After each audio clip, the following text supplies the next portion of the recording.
बिस्मिल्लाहिर्रहमानिर्रहीम। आज के लेक्चर में हम कंडीशनल स्टेटमेंट पर बात करेंगे, फिर लूप्स पढ़ेंगे और आखिर में फंक्शंस पर बात करेंगे। तो सबसे पहले कंडीशनल स्टेटमेंट को देखें।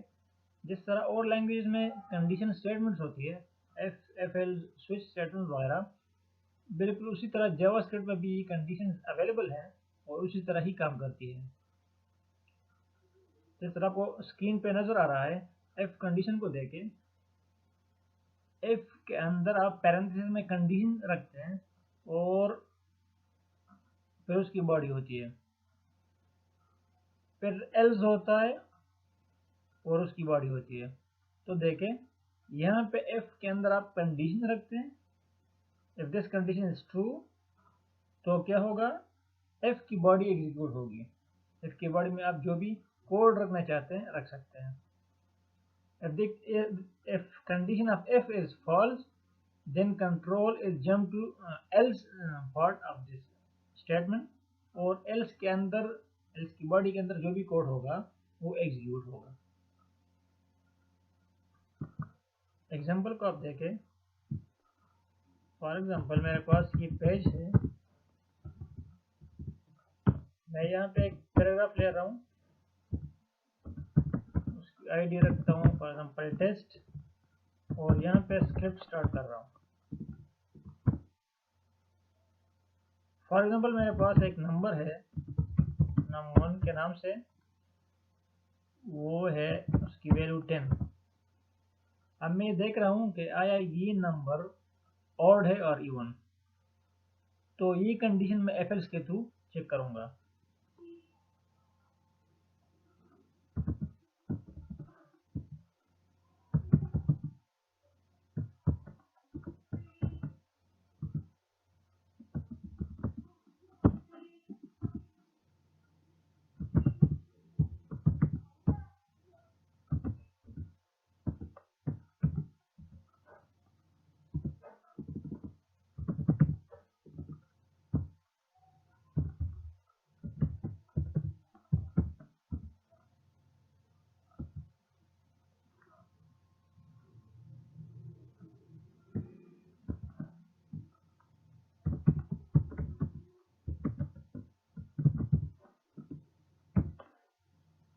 देखिए, एफ के अंदर मैंने एक कंडीशन रखी कि num1 जिसके अंदर एक नंबर है, वो अगर मैं 2 पे मॉडुलो करूँ यानी डिवाइड करूँ और उससे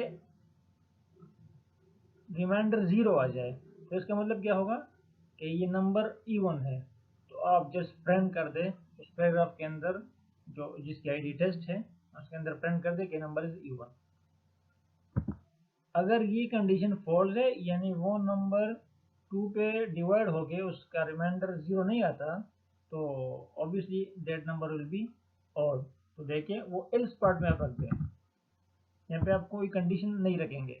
यानी अगर वो कंडीशन फॉल्स है तो एल्स की बॉडी ऑटोमेटिकली एग्जीक्यूट होगी।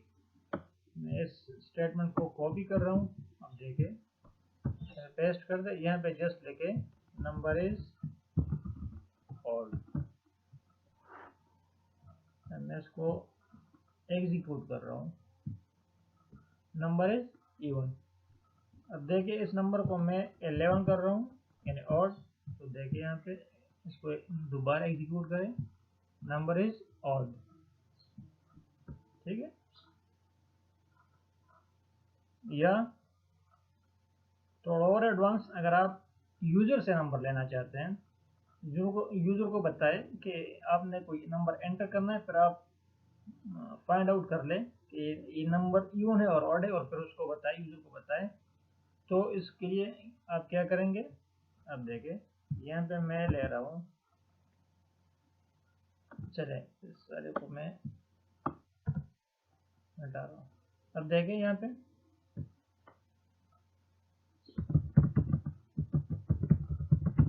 नंबर, मैं एक इनपुट एलिमेंट बना रहा हूँ, टेक्स्ट,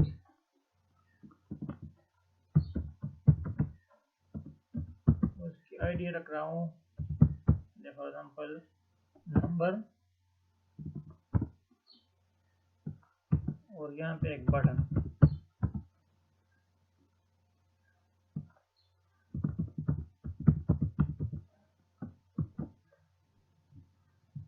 देखें, अब मैंने एक टेक्स्ट टाइप एलिमेंट बनाया और एक नंबर बनाया। यहाँ पे यूज़र कोई नंबर एंटर करेगा और जब आप कैलकुलेट बटन पे क्लिक करेंगे तो यूज़र को बताएगा कि आपका एंटर्ड किया गया नंबर इवन है और ऑड है। तो देखें, ये भी यूज़र यहाँ पे क्लिक करेगा तो ऑन क्लिक इवन यहाँ पे यूज़ करें, और यहाँ पे आप जावास्क्रिप्ट का कोई फंक्शन फिर बनाएं ऑड इवन के लिए तो उसका नाम यहाँ पे लिखे, वो कॉल कर ले। फॉर एग्जाम्पल मैं उसका नाम रखता हूँ ऑड इवन।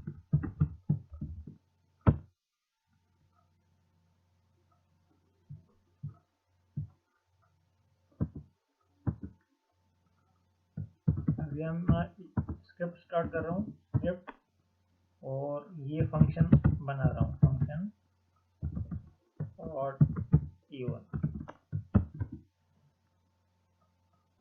तो सबसे पहला काम यह है कि यूज़र ने जो नंबर एंटर किया है वो मैं रिट्रीव कर लूँ।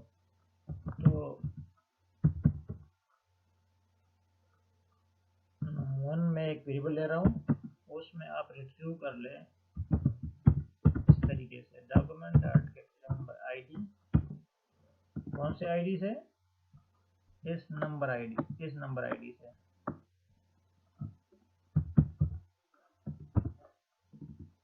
और डॉट वैल्यू। अब क्योंकि ये फॉर्म का एलिमेंट है तो इसकी कुछ वैल्यू होगी, तो वैल्यू उस आईडी की जो वैल्यू है वो रिट्रीव कर ले और num1 जावास्क्रिप्ट के वेरिएबल में सेव कर ले। अब देखें, इफ कंडीशन लगाए, if num1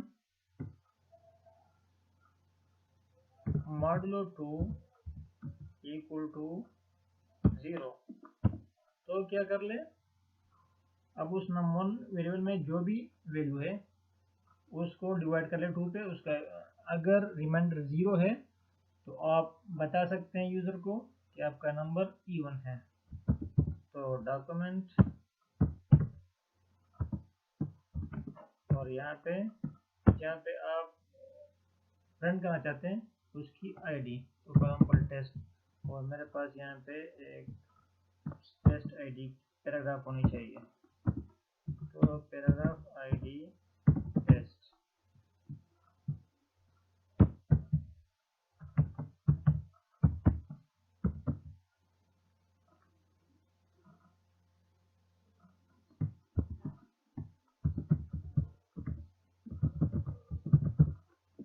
number is even. अगर ये कंडीशन फॉल्स हो जाता है तो एल्स पार्ट पे आ जाए, स्टेटमेंट को कॉपी कर ले और यहाँ पे पेस्ट कर ले, यहाँ पे जस्ट लिखे नंबर इज ऑड।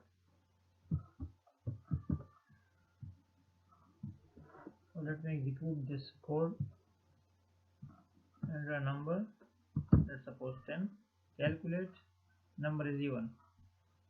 अगर मैं इसको कोई ऑड नंबर दूँ, कैलकुलेट नंबर इज ऑड, तो इस तरह आप कर सकते हैं।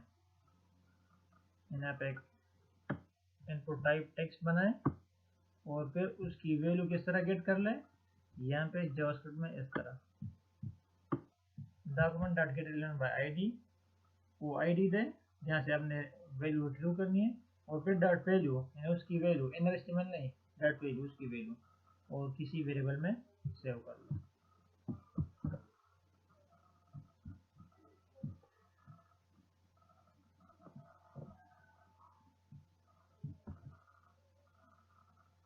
इस तरह एल्स स्टेटमेंट, तो use else statement to specify a new condition if the first condition is false.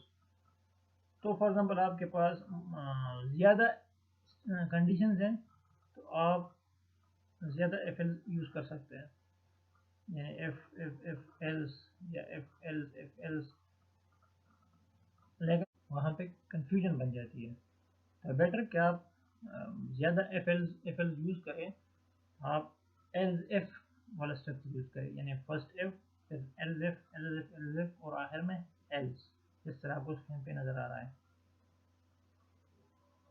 तो आपके लिए ज़्यादा कंडीशंस एकोमोडेट कर सकते हैं ये स्ट्रक्चर। इस तरह स्विच स्टेटमेंट्स है, तो स्विच के अंदर आप देख सकते हैं स्विच के बाद पैरेंथेसिस, पैरेंथेसिस में आप कोई एक्सप्रेशन लिखे यानी कोई वेरिएबल लिखे या कोई एक्सप्रेशन, पूरा एक्सप्रेशन आप लिख सकते हैं। For example switch x equal to 10 या स्विच x या x equal to y plus z, इस तरह पूरा एक्सप्रेशन लिख सकते हैं। तो फिर क्या होगा, स्विच के बॉडी में मुख्तलिफ केसेस होंगे, तो उस एक्सप्रेशन की वैल्यू जिस केस से मैच हो जाए उस केस की बॉडी एग्जीक्यूट होगी। आप देखें हर केस के अंदर फिर उसकी बॉडी होती है जहाँ पे आप अपना कोड रख सकते हैं। तो एक्सप्रेशन की वैल्यू जिस केस के साथ मैच हो जाए वो केस एग्जीक्यूट होगा। और आप ब्रेक भी दे सकते हैं कि हर केस के बाद ब्रेक लगाया गया है। तो इसका फ़ायदा ये होगा कि लेट सपोज एक्सप्रेशन की वैल्यू केस 1 के साथ मैच हो गई तो केस 1 की बॉडी एग्जीक्यूट होगी, तो बाकी केसेस की ज़रूरत पर नहीं पड़ती, उसको चेक करने की ज़रूरत नहीं पड़ती क्योंकि केस 1 ऑलरेडी एग्जीक्यूट हो चुका है। तो फिर आप क्या करें, वहाँ पे ब्रेक लगाएं कि केस 1 अगर एग्जीक्यूट हो गया तो आप ब्रेक करें स्विच स्टेटमेंट को, यानी आप स्विच स्टेटमेंट से बाहर निकल जाएं। इस तरह जो भी केस एग्जीक्यूट होगा उसके बाद आप स्विच को ब्रेक करें। आखिर में आप एक डिफ़ॉल्ट केस देख सकते हैं, डिफ़ॉल्ट लिखा है। इसका मतलब ये होता है कि अगर कोई भी केस एग्जीक्यूट नहीं हुआ, अगर एक्सप्रेशन की वैल्यू किसी भी केस के साथ मैच ना हो जाए तो क्या होगा, फिर डिफ़ॉल्ट जो केस है उसके अंदर जो भी कोड है वो एग्जीक्यूट होगा। तो ये स्विच स्टेटमेंट है और स्विच स्टेटमेंट इस तरह काम कर रहा है।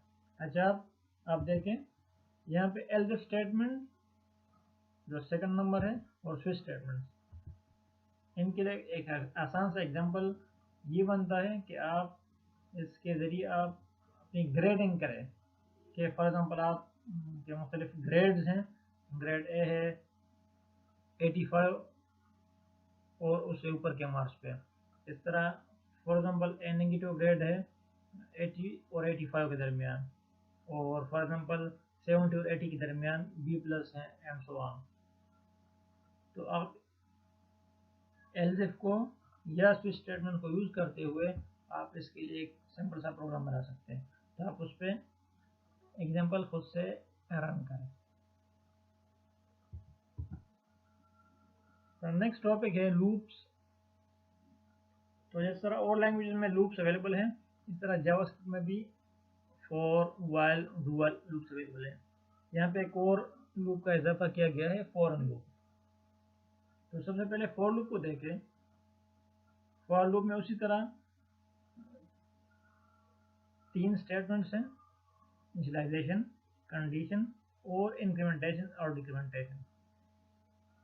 फिर उसके बाद फॉर की बॉडी होती है। तो यहाँ पे आप देखें इनिशियलाइजेशन एक बार होती है, यहाँ पे आप कोई भी वेरिएबल इनिशियलाइज कर सकते हैं, यानी उसको वैल्यू दे सकते हैं। ये एक बार एग्जीक्यूट होगा और उसके बाद कंट्रोल आएगा कंडीशन पे, यहाँ पे आप कोई भी कंडीशन रख सकते हैं। तो अगर ये कंडीशन ट्रू हो तो क्या होगा, control will jump to the body of for, और बॉडी में जो भी कोड होगा वो एग्जीक्यूट होगा। बॉडी में जितने भी स्टेटमेंट्स हैं वो एग्जीक्यूट होने के बाद कंट्रोल क्या करेगा, जंप करेगा टू इंक्रीमेंटेशन और डिक्रीमेंटेशन पार्ट, और आपने जो वेरिएबल इनिशियलाइज की है वो इंक्रीमेंट और डिक्रीमेंट होगा। अच्छा अब उसके बाद उस पार्ट के बाद कंट्रोल कंडीशन पे आएगा, इनिशियलाइजेशन पे नहीं, वो एक बार एग्जीक्यूट होगा। इंक्रीमेंटेशन डिक्रीमेंटेशन के बाद कंट्रोल कंडीशन पे आएगा और दोबारा कंडीशन चेक करेगा। अब ये फॉर लूप की सेकंड आइटरेशन है। तो अगर कंडीशन ट्रू है तो कंट्रोल वापस नीचे आएगा बॉडी पे, और बॉडी में जितने भी स्टेटमेंट्स हैं वो एग्जीक्यूट होंगे, और फिर इंक्रीमेंटेशन डिक्रीमेंटेशन पार्ट पे जंप करेंगे। उसके बाद फिर कंडीशन, फिर बॉडी। इस सर्कल में ये लूप एग्जीक्यूट होगा जब तक कंडीशन फॉल्स ना हो जाए। जब कंडीशन फॉल्स हो जाए तो फॉर को वो ब्रेक करके नीचे कंट्रोल आ जाएगा। तो फॉर एग्जांपल एग्जांपल को देखें।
यहाँ पे मेरे पास एक इनपुट एलिमेंट है टेक्स्ट, उसमें मैं नंबर दे रहा हूँ, उसकी आईडी है नंबर। तो ये क्या होगा, ये मैं ले रहा हूँ द लास्ट नंबर जहाँ पे आप लूप स्टॉप करना चाहते हैं, और एक बटन है, इसको आप क्लिक करके जावास्क्रिप्ट का कोई भी फंक्शन एग्जीक्यूट कर सकते हैं। तो देखिए अनक्लिक इवन कॉल कर लें, अनक्लिक इवन के अंदर आप फंक्शन को, जावास्क्रिप्ट के फंक्शन को कॉल कर लें। फॉर एग्जांपल मेरे फंक्शन का नाम है फंक।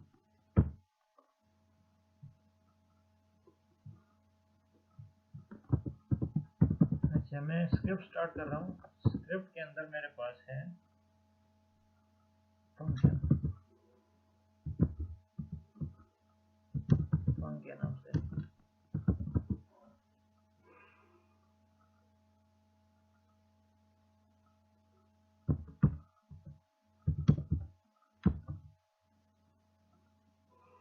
वो नंबर जो आईडी नंबर में दिया गया है वो रिट्रीव कर ले जावास्क्रिप्ट के नम वेरिएबल में। get element by id,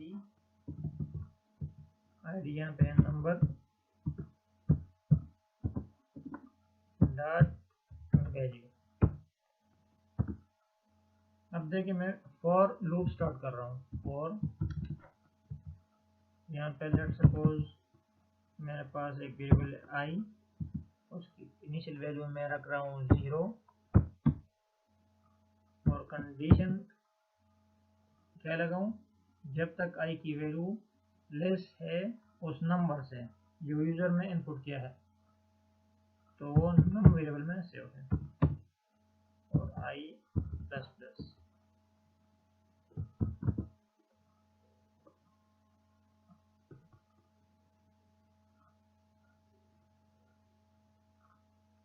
तो इसका मतलब क्या हुआ, फॉर एग्जाम्पल यूजर ने उस इनपुट एलिमेंट में 10 दिया, तो इसका मतलब है कि ये लूप 10 तक चलेगा, और जितने भी नंबर है 0 से लेके 9 तक या 10 तक वो जो भी है वो प्रिंट करके आपको डिस्प्ले कर देगा। तो आप इनर HTML के जरिए तो आप सिर्फ एक ही नंबर को डिस्प्ले कर सकते हैं। अगर मैं डॉक्यूमेंट डॉट राइट के जरिए करूँ तो ये सारे नंबर वेब पेज के अंदर ही डिस्प्ले हो जाएंगे। मैं एग्जीक्यूट दिस एग्जांपल।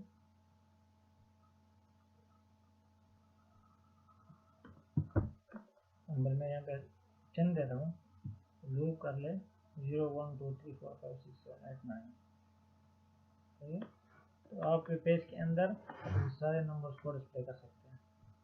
या अगर आप न्यू लाइन क्रिएट करना चाहते हैं तो कोड डॉक्यूमेंट राइट लें,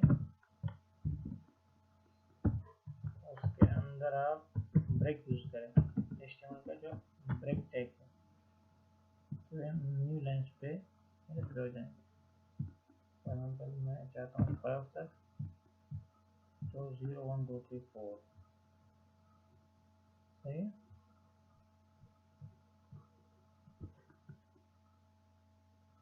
अच्छा, फॉरेन लूप है, तो for in statement loops to the properties of an object और एन एरे। आप फॉरेन लूप को ऑब्जेक्ट के ज़रिए ऑब्जेक्ट का यूज़ कर सकते हैं। एग्जाम्पल को देखें, यहाँ पे एक ऑब्जेक्ट दिया गया है स्टूडेंट के नाम से, जिसके अंदर मुख्तलिफ प्रॉपर्टीज़ हैं, फर्स्ट नाम है, लास्ट नाम है, एज है। तो अगर मैं इस एग्जाम्पल को कॉपी करके एग्जीक्यूट कर दूँ तो आप देखें,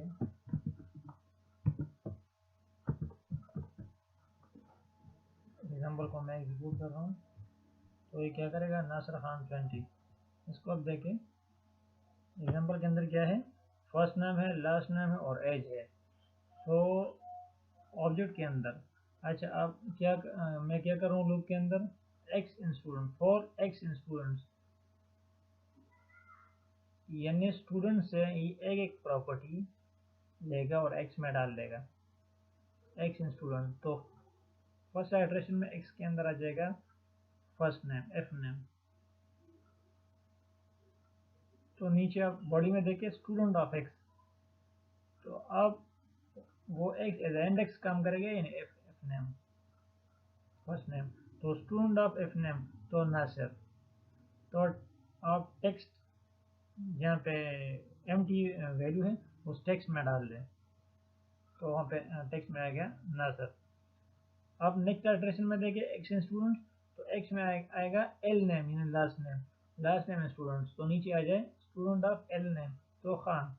तो खान को टेक्स्ट के साथ कन्केट कर ले, यानी नासिर के साथ कन्केट कर ले, नासिर खान। फिर थर्ड इटरेशन में देखिए एक्स में आ जाएगा age, x in student, age in student.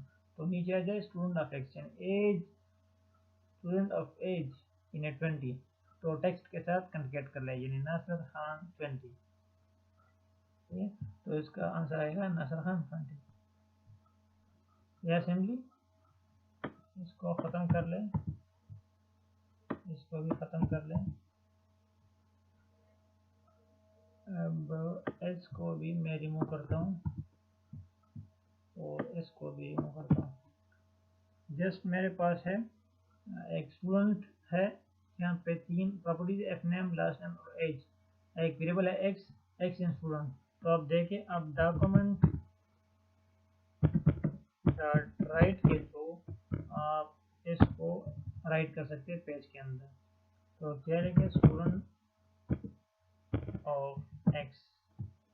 तो सिंपली इस कोड को रन कर लें, वही उसका आंसर आएगा नासिर खान 20। यानी फर्स्ट इटरेशन में एक्स में एफ नेम, तो नासिर वो रन कर देगा। फिर नेक्स्ट में एल नेम, तो स्टूडेंट ऑफ एल नेम, तो खान वो रन कर देगा। फिर नेक्स्ट इटरेशन में एक्स में आ जाएगा एज, तो स्टूडेंट ऑफ एज 20। तो अगर मैं इसको कॉपी करके यहाँ पेस्ट कर दूँ तो भी सही है।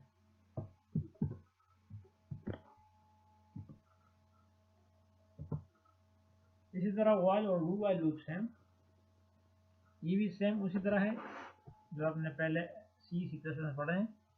वाइल के अंदर आप कंडीशन रखते हैं, जब तक वो कंडीशन ट्रू रहेगा वाइल की वर्डिंग एग्जीक्यूट होती रहेगी। While loops through a block of code as long as the specified condition is true. Do while में क्या होता है, this loop will execute the code block once before checking if the condition is true, then it will repeat the loop as long as the condition is true।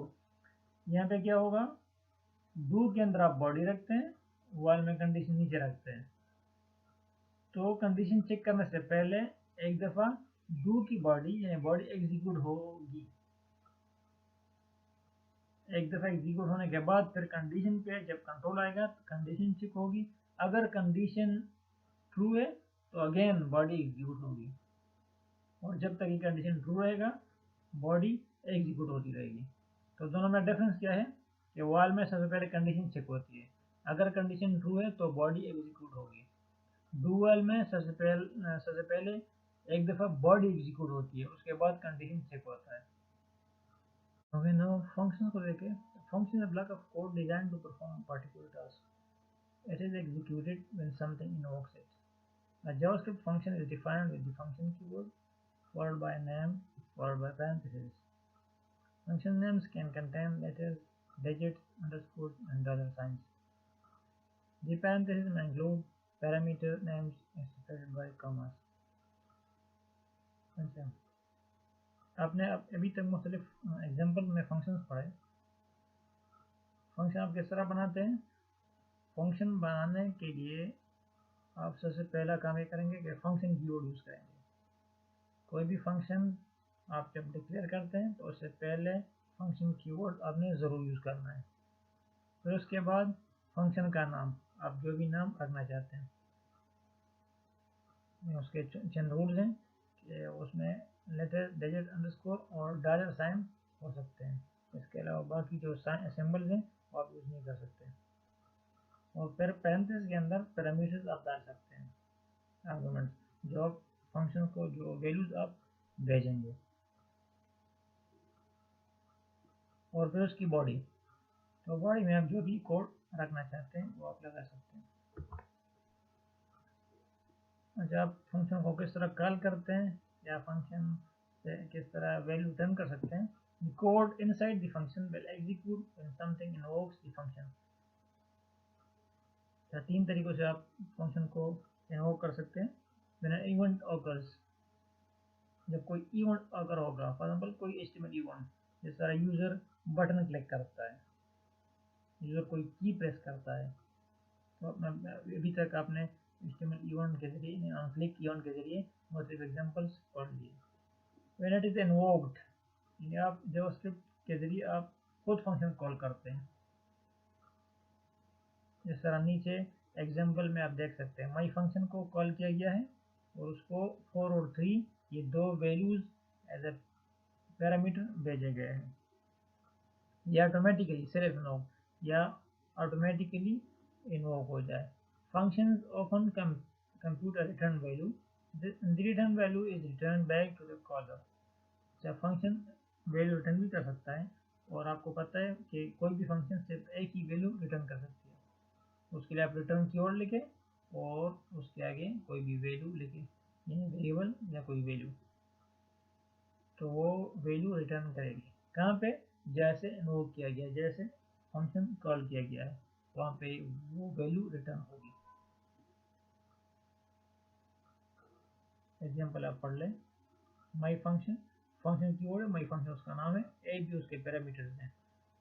तो जब भी ये function आप call करेंगे, यानी जिस तरह नीचे गिवन है माई फंक्शन 4 3, तो ये दो वैल्यूज ए बी में से हो जाएंगी और फिर फंक्शन के बॉडी में क्या है, ए और बी को मल्टीप्लाई किया गया है, 4 और 3 को मल्टीप्लाई करके 12 बनता है, तो वो 12 वैल्यू पे रिटर्न हो जाती है। कहाँ पे? जहाँ से ही कॉल किया गया है। Synonymous function, a function expression can be stored in a variable. Functions stored in variables do not need function names and are called anonymous functions. After a function expression has been stored in a variable, the variable can be used as a function. अच्छा, इस तरह का कोई function जो बगैर नाम के होता है उसको हम कहते हैं एनोनिमस फंक्शन। इस तरह फंक्शन आप वेरिएबल में सेव कर सकते हैं, स्टोर कर सकते हैं। Function stored in variable do not need function names and are called anonymous functions. आप एग्जांपल को देखें। फंक्शन यहाँ पे कीवर्ड है और ए और बी इसके पैरामीटर्स हैं, ये दो वैल्यूज आप उसको भेजेंगे। तो कॉल किस तरह करेंगे? तो उसके लिए आप देखें, इस तरह फंक्शंस को, पूरे फंक्शन डिफिनीशन को असाइन किया गया है एक एक्स वेरिएबल को, यानी ये सारा फंक्शन एक्स में स्टोर्ड है।